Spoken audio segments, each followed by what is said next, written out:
So, welcome today to Screech Owl Sanctuary.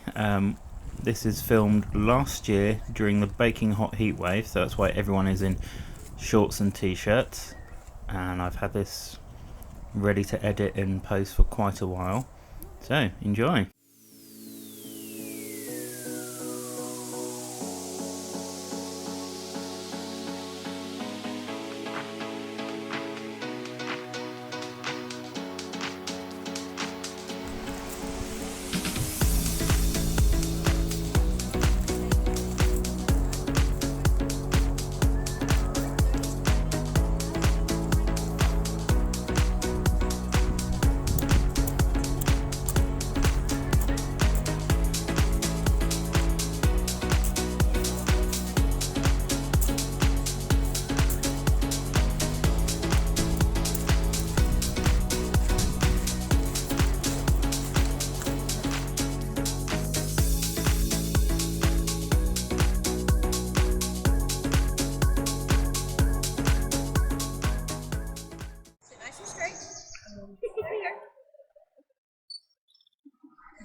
Right. If you squeamish, don't look.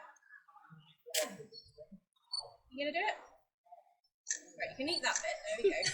Right. Now do it with the rest.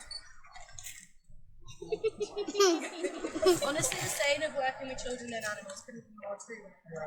You're putting me to shame, Froggy. Come on. There's that bit. Right. Now your main bit. Come on. It's like, come on, woman, I don't want it. Right, okay. This isn't as impressive as I wanted it to be. The barn owl's not food, so you can stop staring at him. Come on. Right, you can eat that bit.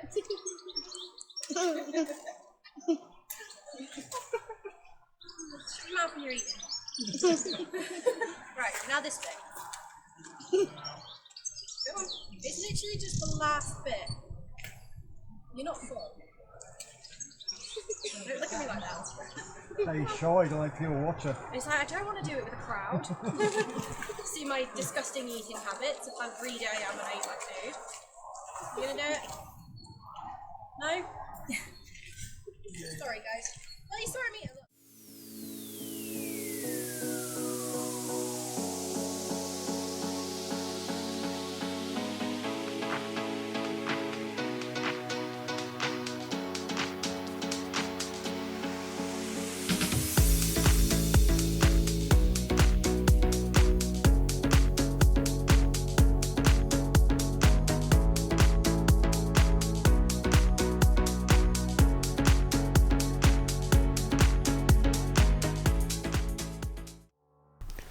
They also have other animals, including alpacas,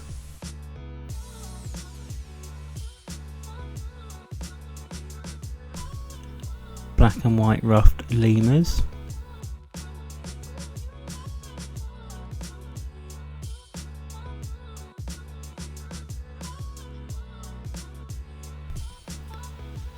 and of course raccoons, as well as lots of others.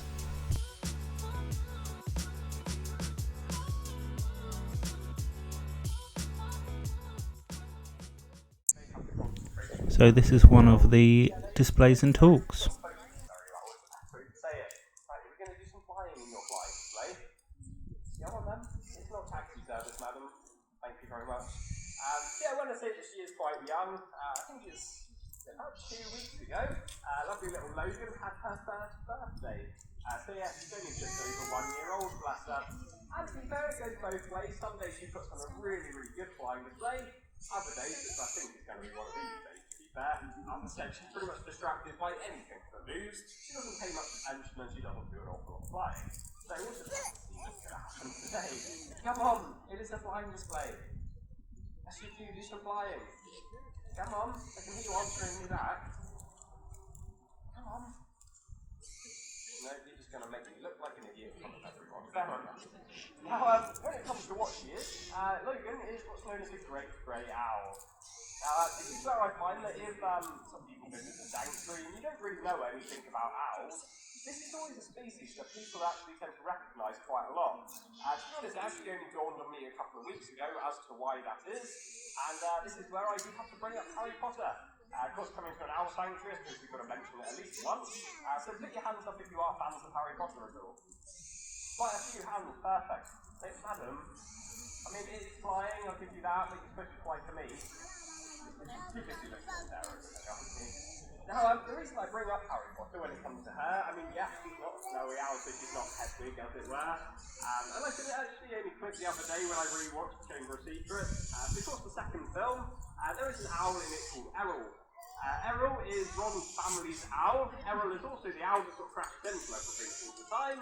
And Errol is a great grey owl. Hence, of course, if you're fans of Harry Potter, all of the children tend to recognise them pretty much just for that reason alone. Hello, madam. Come on. Come on. You gonna let go? Right, this is your last chance, madam. I'm going to come pick you up. You'll be on your naughty perch for the afternoon. Right, bear with me. I'll come and get her from you then. Now, of course, the reason. Yay! There we go. You've seen your flying display now. Thank you very much. Now, when it comes to them as well, like I say, coming from a very cold, snowy forest, one of the biggest problems that they face is actually the fact that they cannot see their prey. The reason being, most of their prey is small rodents, so things like the mice, voles, and shrews. Of course, your mice, voles, and shrews, in order to keep themselves warm, they actually burrow underneath the snow. They actually live in tunnels 1 to 2 feet below the surface. There we go, you're paying attention now, aren't you, big gal? Now, because of that, like I said, their eyesight is pretty much useless. They physically cannot look for their prey. This is where that lovely big round face comes into things. Of course, you've seen Errol in Harry Potter, he crashes into things all the time. That's why they've got such flat faces, to be honest. They just crash into everything. No, I'm joking. The reason that they actually have flat faces is because of their hearing. You may not have actually heard this at some point today, but basically the owls in the front of their faces work like giant satellite dishes. Of course, some of them have bigger facial discs than others, so therefore the bigger their facial disc, the better their hearing is. Great grey owls, they actually have the biggest facial disc out of any owl species. And it's where it annoys me a little bit, because they actually have some of the best hearing in the whole animal kingdom, so not just owls. When I say it's some of the best hearing, if she is sort of sat on the low branch of a tree, basically sort of scanning the ground below her with her face, she can actually hear a little mouse moving in its tunnel underneath a foot of snow from distances of about 1 to 200 metres away. Yeah, considering she can hear a mouse underneath a foot of snow from 200 metres away, it really annoys me when she ignores me when I'm 6 feet away with a microphone. Like I said, out in the wild, their hearing is absolutely vital to their survival, and granted, they don't have the best eyesight. I mean, of course, she can see where she's going, but she's not going to use her eyesight to hunt. Now, for sort of like the last little bit of her display, something that I do like to get her to demonstrate, I don't know how well it's going to go today, is basically how she would actually eat her food in the wild. The reason that I say that is it's a bit of a weird thing to say how she'd eat her food. So I should explain, basically when it comes to owls, they actually tend to deal with their food slightly differently to some of the other birds of prey. So when I say other birds of prey, I basically mean things that aren't owls, so things like buzzards, falcons, hawks, eagles, and it basically all comes down to how their anatomy is made up. The reason being, all of your other birds of prey, they have something which is called a crop. The crop is a bit like a little lunchbox, is how I describe it.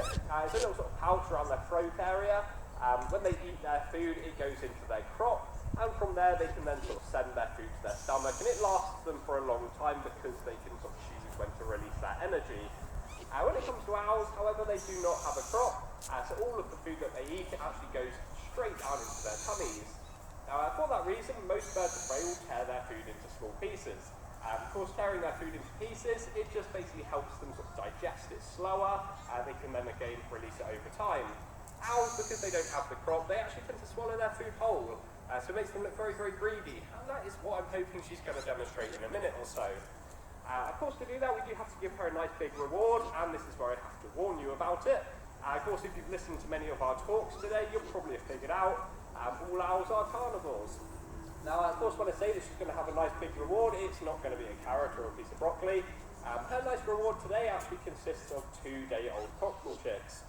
So if you are a bit squeamish, you may want to look away, and I'll let you know when. It sort of goes on the other side. However, if you're not squeamish and you want to have a good look, I'll try and make sure everybody can get the chance to.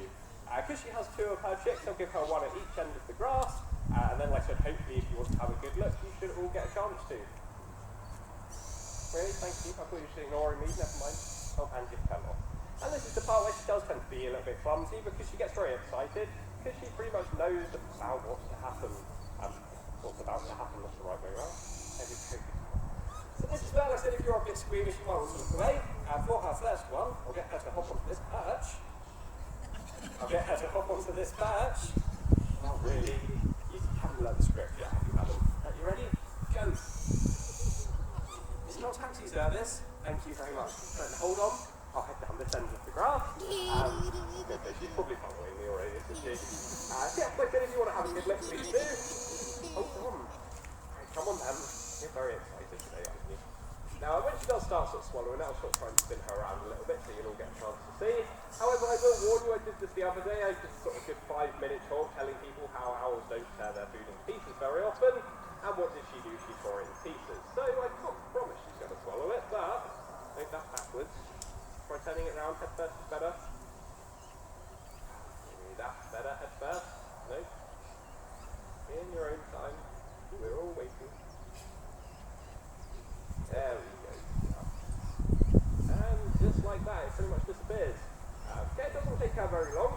Hopefully it gives you the idea. Of course, if she was doing it out in the wild with like a small mouse, she could do it even quicker than that. Like, sit on the perch at the end again. Remember, it's not taxi service, you've got wings. Thank you. I was going to say hold on, but it's a bit pointless, to be honest. Right. Come on then. And again, if you're down this end and you want to have a good look, please do. Right, come on then. Okay, and again, when she starts swallowing, I'll try to spin her around for you. Whenever you're ready, good girl. And there we go. Yeah, it really doesn't take her very long. So yeah, I mean, we had a better second half of the display. She was very distracted in the first half. If you bear with me, I'm just going to pass her over to my colleague Sarah. She's going to go back to her aviary, and I'm going to go and get the next owl out. For our next one today, hopefully you'll understand why in a couple of minutes. However, before I sort of reveal the surprise, as it were, I want to give a quick explanation about her. Basically, Kaya is a species of owl which is known as a boobook owl. Well, to be fair, I should say, if you come from Australia, they're known as a boobook owl. If you come from New Zealand, they're actually known as a moorhawk owl. Either of those 2 names is acceptable for them. And basically, what makes her slightly different is actually the way that she would do her hunting. The reason being, of course, when it comes to owls, there's lots of different family groups. You've got like eagle owls, barn owls, for example. Kaya is actually part of a family group of owls which are known as the hawk owls. Now, she's not known as a hawk owl because she is related to hawks. She is still a proper owl, as it were. In fact, they actually get the classification of hawk owl because of how they hunt. Whereas most owls are quite lazy creatures, to say the least. They typically use their sort of camouflage to ambush their prey. It normally means that they'll sit still for 16 to 20 hours and pretty much just wait for their food to walk past. The hawk owls do things slightly differently, and this is where I'm hoping this is going to give you a demonstration. You do go to your perch there. The reason being, if you've ever seen sort of hawks hunting, a lot of hawks are very famous for having a fairly short wingspan, and the reason for that is most of them actually hunt in a woodland, and having to hunt in a woodland, it means that they are quite agile. And what it means for the hawk owls, that's really cool, you're spoiling the surprise. I thought it was going to flow nicely then. Come on. What it means for the hawk owls is they do a lot of their hunting in the air. So yeah, she's actually going to do some capturing for us this afternoon. She spends a lot more time in the air than she would sort of on a perch or on the ground, for example. Now, the reason that hawk owls, and specifically the boobook owls, sort of have to adapt themselves to hunt in the air, is of course because of the prey that they hunt for. Now, basically in Australia, sort of hundreds of years ago, they had a very strange set of wildlife. I mean, it's not exactly normal by today's standards, but when I say that it was quite strange, oh, you dropped that one, that was rubbish, madam. What I mean is they pretty much just didn't have any small rodents. Of course, most owls' favourite food are things like mice, voles and shrews, and all the small rodents went to Australia when we started going over there on the boats and the ships. Yet before all the small rodents were in Australia, they actually used to hunt small birds, bats and insects. Of course, all of these small birds, bats and insects are very tiny, very agile when they're flying, and hence she adapted herself to do so as well. Come on then, don't drop it this time. Well, really? And you nearly crashed into the visitors. Yeah, hence, I'm not going to lie, she's been a bit rubbish so far. I normally say she catches 9 times out of 10, but yeah, she's dropped the last 2 So she is very, very good in the wind, bless her. Yeah, of course, being slightly breezy, it does affect her slightly. So we'll let her off on those two, but hopefully she's not going to drop any more for us. And when it comes to Kaya and the lovely little mover cows, they're actually very, very intelligent little species. Very short introduction. I'm actually going to get you guys to pretty much do my job for me. What I mean by that is I'll sort of come around, and if you want to have a little go at having Marion hop up onto a glove and you can sort of see what she feels like, you're more than welcome to. I can't promise everybody will get a go. Normally she's quite happy to come and see a lot of people, but we'll just have to see. Like I said, I'll try and fit everybody in, but it's up to her how much flying she wants to do. However, like I said before, Can you film it if she I'll goes? just tell you who she is, what she is. Basically, Marion is a lovely little African spotted eagle owl. Good cow. When I say that she's an African spotted eagle owl, by far one of the best things about them is basically the fact that they actually have sort of different methods of doing their hunting. You're going to come and sit in the middle, Marion, down here, look. On the bench for me. Oh, nearly. Up here, look. Good cow. And the reason I say that they have sort of different methods of hunting, it basically just depends on whereabouts in Africa they're found. I mean, they are mostly found in the sort of sub-Saharan regions, however they inhabit lots of different places, ranging from sort of woodlands and forests, right to sort of rocky mountainous regions, and your open grasslands and plains. Now, of course, because they inhabit lots of different regions, the sort of typical method of hunting, the sort of perch and pounce method, where they sit in a tree and wait for their prey to walk past, it doesn't always work. Of course, if you imagine they're living in the open grassland, there are very few trees for them to sit in. This is where, like I said, they have different methods of hunting. So I like to get her to do a couple of flights just to sort of warm up. However, where Merrin's passion really lies, and hopefully she'll show us today, is actually in her running skills. So, are you paying attention? That's it, come on then, show everybody you're running. Good girl. Yeah, she's very, very fast, bless her. And I know it looks a bit like a sort of fancy trick that we've taught her for sort of comedic purposes, but I promise it's not. I mean, yes, it is quite funny to see an owl running along the floor, but I promise it is actually quite natural behaviour. What they'll actually do is, out in Africa, they'll actually run through the long grass. Of course, staying nice and low helps them with their camouflage, it helps them to hide away. But at the same time, by sort of running through the grass, the whole idea is they're going to create a sort of lot of noise and disruption. Good cow, madam. So yeah, creating all of this sort of noise and disruption, it's just going to scare anything out of the grass. Of course, just like a lot of owls, their main diet is sort of small rodents. They do also eat small reptiles, things like lizards and snakes as well. Something that she hasn't really done, and I'll see if I can get her to demonstrate it, is they do quite often run with their wings outstretched. So, can we have the wings out today? Good cow. So yeah, running with their wings outstretched is partly for balance to help us stop falling over, but at the same time it's also really, really good for sort of creating more noise to flush more prey out. So yeah, like I said, although they are quite strong flyers, running is what they're famous for. That's like I said, we like to get her to do a little bit of flying, a little bit of running. However, we are going to do some flying to finish on. That's your cute girl. And this is where, like I said, I pretty much stopped talking about her, and I'll hand it over to you guys. Basically, as like I said, I'll be coming around sort of almost individually, so if anybody's got questions, you're more than welcome to ask me as I come around. Just like I said, I'll switch the microphone off while I do it. And a little piece of advice that I always give people, and I doubt she'll give me a good demonstration today, but we always get them to fly through the back of our hands. Of course, I'll be with you to help you anyway, but if you do try and remember, basically stand this way around with the sort of back of your hand facing her, rather than standing this way with the palm of your hand facing her.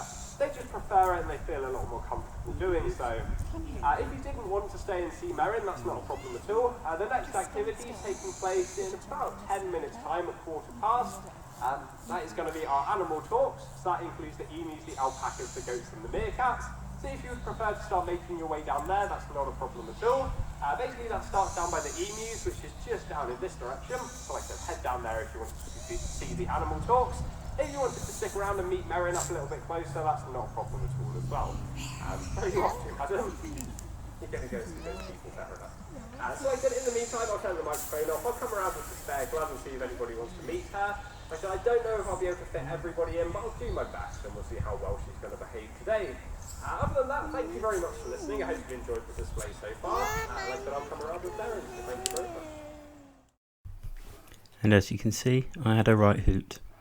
Thanks for watching and see you next time.